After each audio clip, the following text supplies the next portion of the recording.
Hello students, quiz time. एक method मेरा, एक मेथड आपका। मेरा मेथड देखिए, बहुत ही अच्छा क्वेश्चन है, basic observation and equating type का। जैसे आपके पास this equal to this given है और हमें यह फ्लो निकालना है, मतलब एबीसी आपको फाइंड आउट करना है। तो सबसे बेस्ट पार्ट है निकालने का, वो देखिए आपको सबसे पहले क्या करना है। देखिए 2 टू द पावर ए लिखा हुआ है and 4 to the power b लिखा हुआ है, 8 टू द पावर सी लिखा हुआ है। यानी कि सबका पहले इधर का बेस आप इक्वल कर लीजिए, जो कि हम कर सकते हैं ना। जैसे मैं 4 टू द पावर बी को लिखूंगा 2 स्क्वायर और ऐसे करूंगा ना, which is equal to 2 to the power 2 b. ठीक है, इसी तरह 8 टू द पावर सी को लिख सकता हूं हम लोग। 8 to the power c equal to कितना हो जाएगा, 2 टू द पावर कितना हो जाएगा 3c। 8 लिखा हुआ है, राइट। ठीक है, तो क्वेश्चन को मैं लिखूंगा 2 to the power a plus 2 to the power 2b and then plus 2 to the power 3c which is equal to कितना गिवन है मेरे पास 328। अब क्या किया जाए, देखो कैसे सिंप्लीफाई किया जाए। क्या कुछ वैल्यू पुट किया जाए? बिल्कुल नहीं, क्योंकि पावर डिफरेंट हो गया। यहाँ पे ए, यहाँ पे बी, यहाँ पे सी। अगर सब में पावर अगर ए होता, यहाँ पे जैसे यहाँ पे 2 टू द पावर ए, अगर यहाँ पे 2 टू द पावर 2a हो जाता तो हम लोग कुछ 2 टू द पावर ए को अज्यूम करके भी प्रोसीड कर सकते थे, लेकिन यहाँ पे नहीं कर सकते हैं। तब क्या करेंगे, ध्यान से देखिएगा। तो मैंने बोला basic observation and equating type का है। तो इक्वेटिंग टाइप का है मतलब आपको 328 को फैक्टराइज करना पड़ेगा। तो 328 को फैक्टराइज अगर कर लेते हैं यहीं पे, तो ये हो जाएगा 2 से हो जाएगा 164, देन 2 से हो जाएगा 82 एंड देन 2 से 41। 41 को हम लोग फर्दर फैक्टराइज नहीं कर सकते। ठीक है, तो अब यहाँ से क्वेश्चन पे आते हैं। तो ये लिखा हुआ है 2 to the power a plus 2 to the power 2b plus 2 to the power यहाँ पे लिखा हुआ है 3c which is equal to, अब क्या लिख सकते हैं, 2 टू द पावर 3 और इंटू यहाँ पे लिखेंगे 41। ठीक है, अब देखो ये दो फैक्टर में आ गया, मतलब दो प्रोडक्ट में आ गया। तो इसको भी कुछ ऐसा किया जाए क्या, तभी तो इक्वेट कर पाएंगे। तो सबसे पहला काम यहाँ से ना 2 टू द पावर ए को आप कॉमन ले लीजिए। आप इनमें से किसी को ले सकते हैं। मैंने पहले था 2 to the power a common ले लिया, तो यहाँ हो जाएगा 1 प्लस। अब देखिए यहाँ क्या होगा, क्योंकि यहाँ से तो ये हट गया, यहाँ पे 1 बच गया। यहाँ पे ऑलरेडी ये वाला पार्ट नहीं है, तो ये डिवाइडिंग में आएगा 2 टू द पावर ए, और एक्सपोनेंट टू से हम लोग लिख सकते हैं 2 to the power B minus A. समझ में आ गया होगा? ठीक है, 2 टू द पावर यहाँ हो जाएगा 3c and then minus a, और which is equal to 2 to the power this और इंटू यहाँ पे लिख लेंगे 41। राइट, आप इक्वेट कर सकते हैं ना आराम से। तो इक्वेट करेंगे तो 2 to the power A, sorry 2 to the power A है, 2a नहीं, 2 to the power A, 2 to the power A equal to हम लोग लिख लेंगे दिस। ठीक है, and 1 plus 2 to the power 2b minus A plus 2 to the power 3c minus A equal to कितना हो जाएगा 41 हो जाएगा। ठीक है, सो यहाँ से डायरेक्ट आपका ए का वैल्यू कितना आ गया, 3 आ गया, और ए बी सी क्या है, इंटीजर है, यानी कि हमारा वैल्यू करेक्ट हो गया। राइट, अब यहाँ से इस पहले 1 को इधर शिफ्ट कर लेंगे, 2 to the power 2b minus A plus 2 to the power यहाँ पे लिखेंगे 3c minus A equal to कितना हो जाएगा 40। ठीक है, अब इसको भी प्रोसीड करके बी और सी निकालेंगे, क्योंकि ये मेरे पास आ चुका है। तो क्या लिखा हुआ है, 2 to the power 2b minus a and then 3c minus, okay, 2 to the power 2b minus A plus 2 to the power 3c minus A equal to कितना गिवन है 40। अगेन 40 को फैक्टराइज करें क्या? ठीक है ना, इक्वेट करके ही क्वेश्चन को प्रोसीड कर रहे हैं। ओके, तो अगर 40 को हम लोग फैक्टराइज करते हैं तो 2 से हो जाएगा, मतलब 20 हो जाएगा, 2 से हो जाएगा 10, देन 2 से हो जाएगा मेरे पास 5 को फर्दर नहीं कर सकते। तो एक काम करते हैं, इसको लिखेंगे हम लोग 2 टू द पावर दिस और इंटू 5। ठीक है, बट यहाँ पे एक काम और भी कर सकते हैं, नोट कर लेना आप। यहाँ पे लिख सकते हैं दिस और इनटू, मैं 5 को 2 स्क्वायर प्लस 1 लिख सकता हूँ क्या? देखना, which is equal to 2 to the power 5 this into this plus हो जाएगा मेरे पास 2 टू द पावर दिस। अभी क्यों किया गया, अभी आपको समझ में आएगा। दिस कर दूं क्या, 2 to the power 2b minus a and then plus 2 to the power यहाँ पे लिखेंगे 3c minus A equal to this.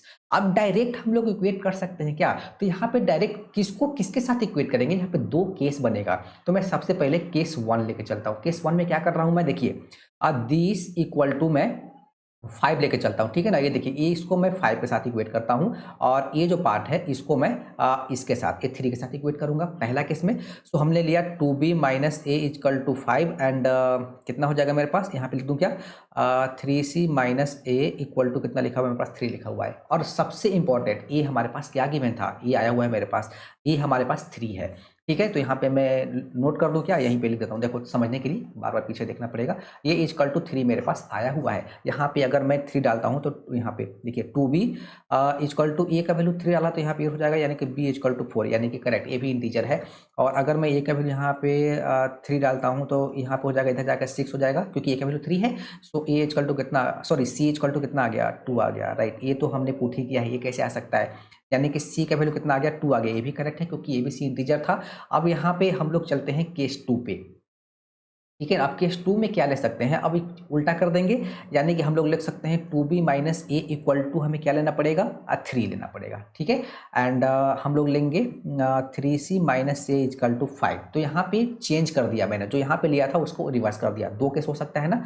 तो यहाँ से मैं अगर मैं ए का वैल्यू 3 डालता हूँ तो b इक्वल टू कितना हो जाएगा, b इक्वल टू मेरे पास आ गया 3।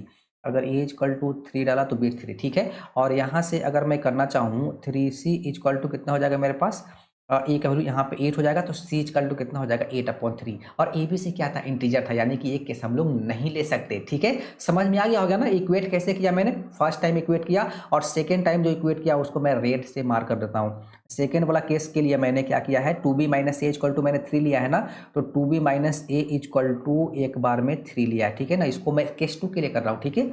And 3c minus A equal to 5 किया है, यानी कि 3c minus A equal to मैंने यहाँ पे इसको ऐसे कर देता हूँ, देखो समझने के लिए 5 कर दिया। ठीक है। और ये जो है ना, ये जो दोनों केस है ये आपके पास केस 2 के लिए है, और जो पीला वाला है वो आपका केस 1 के लिए है। तो केस 2 तो यहाँ पे क्या हो गया, टाटा फिश हो गया, मतलब ले ही नहीं सकते। ठीक है।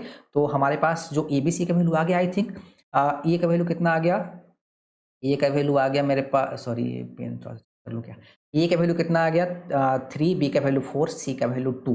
हमें निकालना क्या है, हमें निकालना है A plus 2b plus 3c divided by A B C. अब निकल जाएगा ना, कुछ तो बचा ही नहीं क्वेश्चन में, A plus 2b plus 3c divided by A B C. ये कितना है 3 है, प्लस 2 टाइम्स इंटू बी कितना था, बी मेरे पास है 4 है, यानी कि यहाँ पे 4 डालूंगा तो प्लस 3 इंटू सी का वैल्यू कितना है, सी का वैल्यू मेरे पास 2 है divided by a B c, यानी कि 3 into 4 into 2 which is equal to 8 plus 3 कितना हो गया 11, 11 प्लस 10 यानी कि 17 divided by 24। I think 17/24 answer होना चाहिए।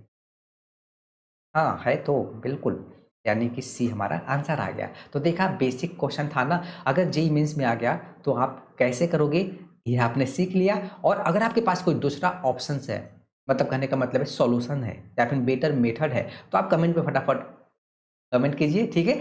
और कहने का मतलब है कि बीच में अगर कोई स्टेप आप डिफरेंट अप्लाई करते हो तो भी आप कमेंट कीजिए, फटाफट कमेंट कीजिए। और वीडियो देखने से पहले एक बार इस क्वेश्चन को जरूर ट्राई कीजिए, आप कैसे करते हो। ठीक है। Thank you.